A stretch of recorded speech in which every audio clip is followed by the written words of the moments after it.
sapagkat muli narito kayo ngayon, Hallelujah, hallelujah, nagkakaisa, hallelujah, upang hallelujah, papurihan ang Ama, hallelujah, upang sama-samang manalangin, hallelujah, upang sama-samang magsakripisyo, hallelujah, para sa kaligtasan ng inyong bayan.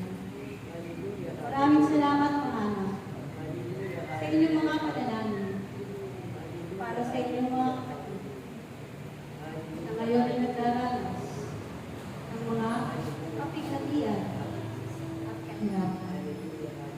Mapalad kayo, mga anak, sapagkat kayo ay nakakatulog ng mahimbing sa gabi. Kayo ay nakakakain ng masarap na pagkain sa araw-araw. Kayo ay may upang nasisilayan pagaganda at tanawan. Subalit, sa mga lugar na naroon ang kabuluhan, pawang, pagtangis, kahirapan ang kanilang nararanasan. Kaya nga aking mga anak, naway patuloy kayong pagsama-sama manalangin. Patuloy kayong magsakripisyo para sa kaligtasan ng inyong mga kapatid, higit sa lahat ng inyong bayan. Patuloy kayong manalangin, mga anak, sapagkat ang inyong panalangin ay tunay na napakabisa.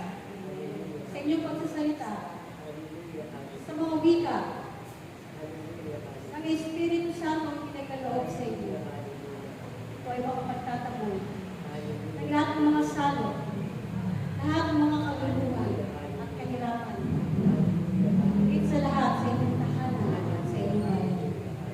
Kaya aking mga anak, mapalad kayo mga anak.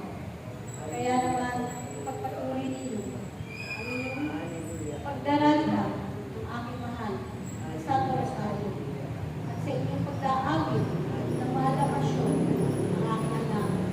Naway ito ay inyong pagbulay-bulayan ang mga hirap na pinagdaanan ng aking anak. At naway, patuloy kayo pagkaisa, patuloy kayong panalangin ng sama-sama. Naway sumainyo ang kapayapaan ng anak at sumainyo ang aking pagpapala. Salamat sa inyo. Salamat. Praise